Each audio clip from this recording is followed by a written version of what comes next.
तो यार स्टोरी को स्टार्ट करने से पहले मैं आपको बता देता हूँ, ये जो मैं आपको स्टोरी आज सुनाने जा रहा हूँ ये बिल्कुल भी रियल नहीं है, ये फिक्शनल है और ये बिल्कुल भी सत्य घटना पर आधारित नहीं है, सिर्फ आपके एंटरटेनमेंट के लिए ये। तो चलो फिर आप शुरू करते हैं। Too many thoughts on my mind, I can't sleep at night, so I just keep writing. I don't need no help, I don't need opinions, so don't waste my time then. I just been living online, my city don't show me no love and that's fine. Fuck local. एक बार की बात है, रोहन और उसका दोस्त खाली बैठे थे और गर्मियों का मौसम था। दोनों ने कहीं बाहर घूमने जाने की तय करी। दोनों ने फिर तय किया और मनाली जाने की सोची। दोनों ही उसी रात ट्रेन से मनाली जाने के लिए निकल गए। कुछ ही घंटों बाद जब वे मनाली पहुंच गए तो एकदम से बारिश होने लगी और सब अंधेरा सा छा गया। वे खुद नहीं समझ पा रहे थे कि एकदम से इतना ज़्यादा अंधेरा कैसे हो गया। इतना ज़्यादा अंधेरा था कि उन्हें अपने 2 फीट की दूरी पर भी खड़ा व्यक्ति या कोई वस्तु नहीं दिखाई दे रही थी। तब रोहन ने अपने मोबाइल की फ्लैशलाइट ऑन करी तो उसको एक बोर्ड नज़र आया जिस पर लिखा था होटल रोवन। तो बारिश बहुत हो रही थी तो उन्हें एक छत चाहिए थी रात बिताने के लिए। तो वह अंदर चले गए और होटल रोवन के मैनेजर से पूछा, क्या सर हमें यहाँ पे एक खाली रूम इशू करवा सकते हैं? तो मैनेजर ने बोला, यहाँ पे कोई भी रूम खाली नहीं है, आप जा सकते हैं। तो रोहन जा ही रहा था लेकिन रोहन की नज़र पड़ी कि मैनेजर के हाथ में रूम नंबर 13 की चाबी है। रोहन ने पूछा, आपने हमसे मना क्यों किया? आपके पास तो रूम नंबर 13 की चाबी है। तो मैनेजर ने बिना कुछ कहे बस एक ही शब्द कहा कि यहाँ से लौट जाओ, अभी भी तुम्हारे पास समय है।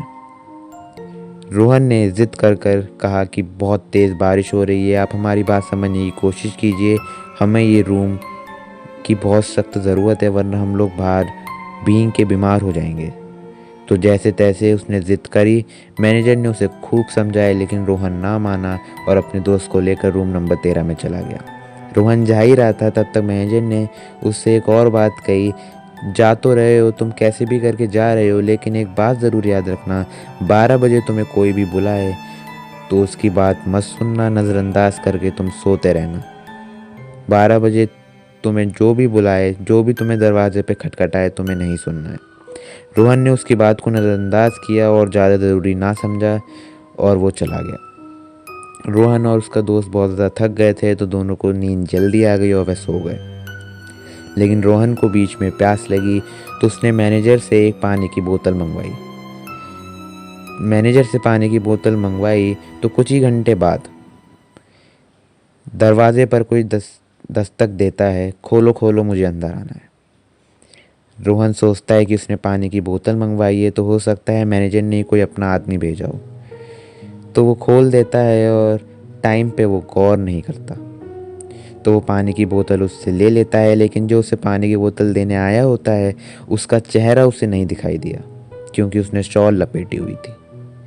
तो रोहन उससे पानी की बोतल ले लेता है और जैसे ही वो उसे पीने जा रहा होता है तो वो चौंक जाता है क्योंकि उसमें पानी की जगह खून होता है। पानी एकदम से खून में तब्दील हो जाता है और ये देख के रोहन बहुत ज़्यादा घबरा जाता है। तब वो घड़ी पर गौर करता है और देखता है कि घड़ी में तो 12 बज रहे हैं। तो वो और डर जाता है और उसे मैनेजर की बात याद आती है। लेकिन जैसा कि मैंने आपको बताया, रोहन इन सब भूत पलीत में बिल्कुल भी विश्वास नहीं करता है। तो उसने मैनेजर को कॉल करी और बोला कि तुमने एक ऐसा आदमी भेज दिया है जो पानी की जगह खून लेकर आया है। तो मैनेजर ने बोला कि हमने तो अभी कोई आदमी भेजा ही नहीं है, मैं तो खुद आपको पानी की बोतल देने आ ही रहा था लेकिन तब तक आपकी कॉल आ गई। रोहन और ज़्यादा घबरा जाता है और अपने दोस्त को उठाता है और दोस्त से बोलता है कि ये देख, सारी बातें वो बताता है कि मैंने पानी की बोतल मंगवाई थी और अब वो खून में तब्दील हो गई है। और भी उनके साथ बहुत ज़्यादा पैरानॉर्मल एक्टिविटीज़ हो रही हैं, जैसे कि लाइट का अपने आप कभी जल जाना, बुझ जाना, विंडो अपने आप खुल जाना, किसी औरत के चिल्लाने की आवाज़, किसी बच्चे के रोने की आवाज़, पानी के टिप टिप गिरने की आवाज़ आदि। तो दोनों जब ये बात डिस्कस करते हैं तो दोनों और ज़्यादा घबरा जाते हैं और यहाँ से फ़ौरन निकलने का इंतज़ाम कर लेते हैं। दोनों ने अपना सामान पैक किया और वापस इस होटल से निकलने की ठान ली। तो वह निकल ही जाते हैं और मैनेजर को उसकी रूम नंबर 13 की चाबी पकड़ा के जा ही रहे होते हैं, लेकिन एग्ज़िट रूम पे जाते जाते रास्ते में उन्हें वही आदमी दिखता है जिसको रोहन को पानी दिया था, खून वाला पानी। वही आदमी उसे मिल जाता है। तो रोहन उससे पूछता है, कौन हो तुम? तो एकदम से हवा आती है, उसकी शॉल गिर जाती है। तब रोहन की नज़र पड़ती है कि उसका सर तो है ही नहीं, और जब पैर पे नज़र पड़ती है तो पता चलता है कि पैर भी उल्टे हैं। दोनों और डर जाते हैं और फ़ौरन वहाँ से भाग ही जाते हैं, लेकिन तब तक वो आदमी जिसका सिर नहीं है वो रोहन के दोस्त का गला पकड़ के उसे जान से मारने की कोशिश करता है। रोहन जैसे तैसे अपने दोस्त की जान बचाकर वहाँ से भाग जाता है और दोनों उस होटल से भाग जाते हैं। लेकिन रोहन के दोस्त और रोहन के अंदर एक और उत्सुकता थी कि हमें जानना है कि आखिरकार रूम नंबर 13 में ऐसा क्या है जो हमें ये सब चीज़ें हमारे साथ घटित हुई हैं। तो रोहन को पता चलता है कि यहाँ इस होटल के पास में ही एक बूढ़ी औरत रहती है जो यहाँ पे पिछले 100 साल से रह रही है। जब से वो 12 साल की थी तभी से वो यहाँ रह रही है, वो भी बिल्कुल 100 साल से। वो महिला बहुत ज़्यादा ही बूढ़ी थी। रोहन और उसका दोस्त उसके पास गए और उससे पूछा कि दादी माँ हमें बताइए, हम रूम नंबर 13 में गए थे लेकिन हमारे साथ इतनी ज़्यादा पैरानॉर्मल एक्टिविटीज़ हो रही हैं कि मैं आपको बता नहीं सकता। तो मुझे उस रूम नंबर 13 के पीछे का राज जानना है।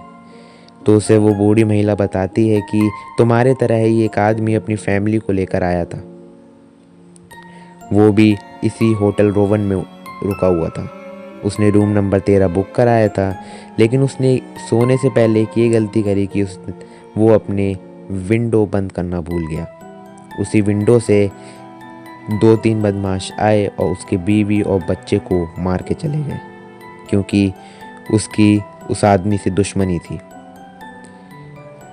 जैसे ही उस आदमी को पता चलता है कि उसकी बीवी और बच्चे दोनों मर गए हैं, तो उन्हीं के दुख में, और उसका परिवार तो बिल्कुल टूट ही चुका हो, तो उसी के दुख में वो अपने आप को फांसी लगाकर अपनी आत्महत्या कर लेता है। और तभी से ये माना जाता है कि उस आदमी की आत्मा अभी भी अपने बच्चे को और बीवी को ढूंढ रही है, और जो भी रूम नंबर 13 बुक करवाता है होटल रोवन का, उसको वो मारने की कोशिश करती है। बूढ़ी औरत ने ये भी बताया कि तुम बहुत ज़्यादा नसीब वाले हो जो तुम वहाँ से बच के निकल आ सके, वरना वहाँ पे जो भी जाता है उसकी लाश ही वापस आती है। रोहन ने पूछा, तो अभी तक इस पर सरकार ने कुछ किया क्यों नहीं?